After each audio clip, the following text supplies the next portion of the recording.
Karena kekayaan paling utama itu adalah kekayaan di dalam Tuhan. Arahkanlah seluruh perhatianmu kepada perintah-perintah Tuhan, maka berkat-berkat itu akan menyertai engkau.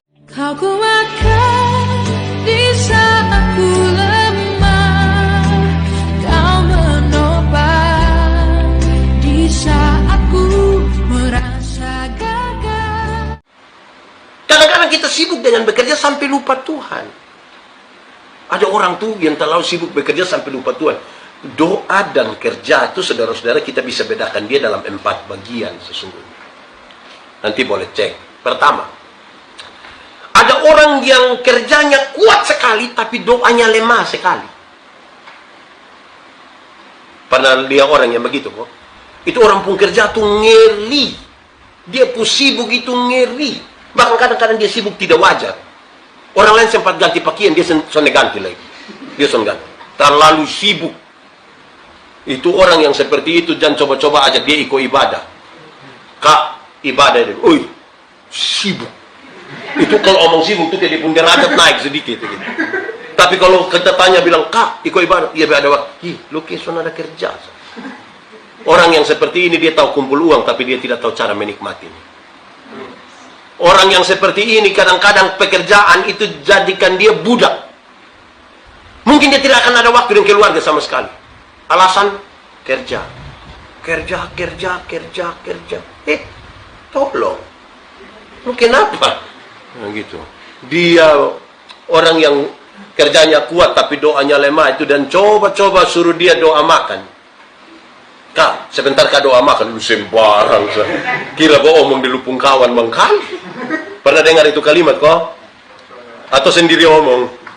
Itu kalau yang kerjanya kuat, doanya lemah. Kalau terbalik, ada orang yang doanya yang kuat, tapi kerjanya lemah. Orang yang doa kuat, kerja lemah itu orang hanya berharap pada mujizat. Orang yang doanya kuat, kerjanya lemah, dia kalau doa itu ngeri. Orang kalau doa ngeri, tapi kerjanya lemah. Saya mau tanya kita dong, ora et labora artinya bekerja dan berdoa. Oh, itu dia pun jawaban, itu hanya 75. Yang 100 itu ora et labora artinya berdoa dan bekerja keras. Berdoa dan bekerja keras. Banyak yang balik.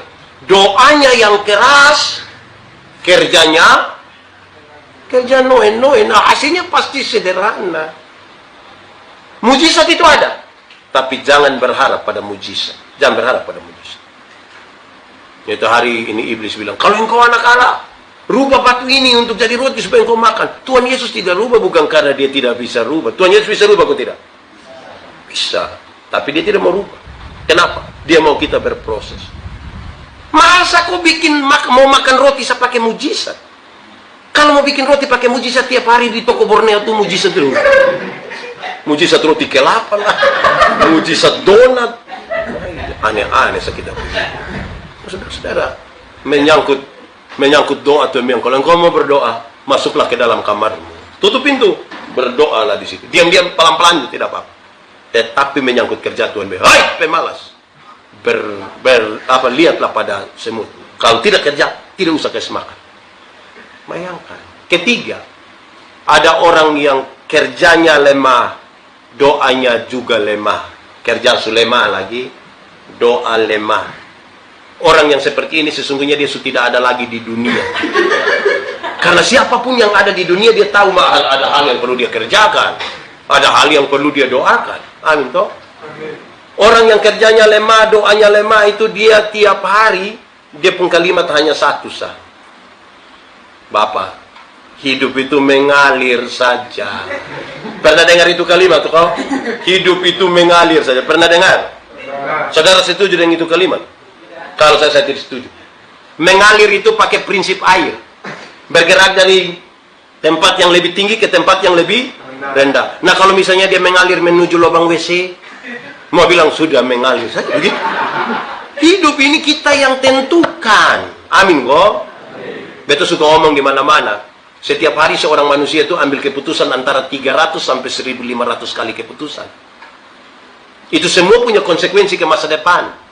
Bangun tidur. Mau langsung turun atau tarik tambah kain panas, tutup. Itu keputusan. Bangun tidur, mau berdoa dulu atau foto. Itu juga keputusan. Itu semua berkonsekuensi ke masa depan. Termasuk kita semua yang ada ini. Kita ini kan hasil dari keputusan-keputusan masa lalu. Orang yang kerja lemah, doa lemah itu dia tiap hari hidup hanya menghayal saja. Duduk-duduk dia bilang, coba kalau beta jadi wali kota. Suruh dia diam. Jangan bikin apa-apa lalu jadi wali kota, orang gila yang pilih lu. Kerja apa dulu lah supaya orang lihat baru. Ya ini cocok di hutan.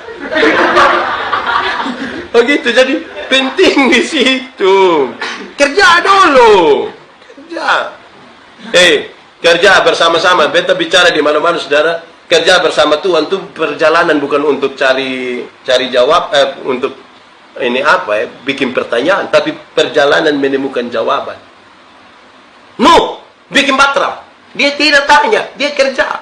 Padahal harusnya dia tanya toh, kok laut di mana? Tapi dia kerja saja. No, nanti bikin dia bertingkat-tingkat dia tidak tanya, dia kerja. No, nanti bikin dia kamar-kamar banyak dia harusnya tanya, kok kami hanya 8 orang nih? Kenapa bikin banyak-banyak? Nanti ketika itu air bah mulai turun datang, air mulai naik, dong kan sudah di atas, pergi mengerti, ini yang Tuhan maksud selesai kerja. Yang pemalas dong, yang olok-olok dia waktu kerja dong, tolong buka pintu, kamu tidak bantu saya.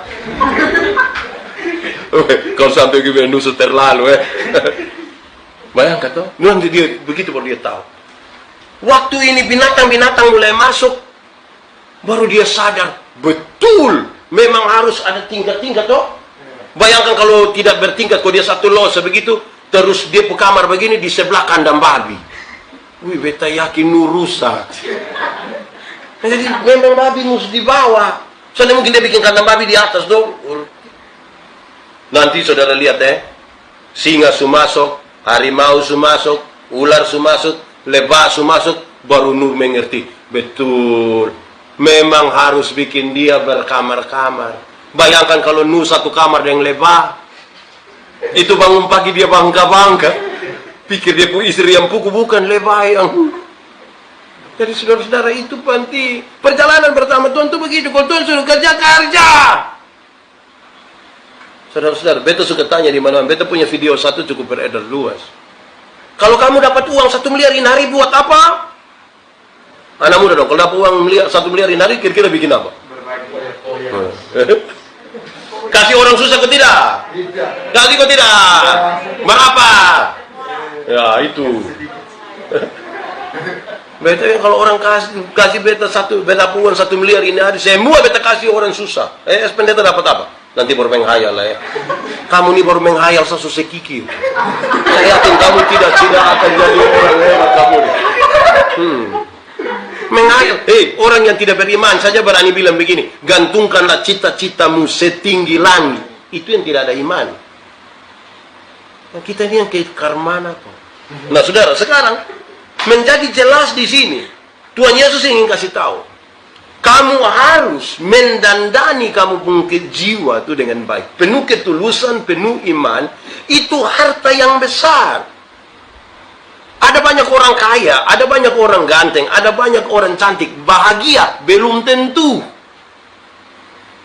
Belum tentu. Kita ini baru pakai hembo di Okana, baru kena di sini sering mulai sembunyi. Aduh, taku hitam. Hai, kok musuh begitu taku hitam? Jadi setengah mati. Sementara yang apa dulu santai-santai panas di dalam jalan-jalan dong sana ada beda dan ter. Biasa-biasa. Jadi saudara-saudara, ini barang ini bukan bahagia, bukan soal apa yang ada di luar kita, tapi sikap kita itu yang menentukan kita itu ada sampai di mana. Amin kok. Nah, baik saudara-saudara semua, hal ini menjadi penting, kan itu dimanapun kita mesti mengatakan. Kita mesti mengatakan kepada setiap orang, ingat, kita bangun kita punya kehidupan jasmani, tapi jangan lupa kehidupan rohani.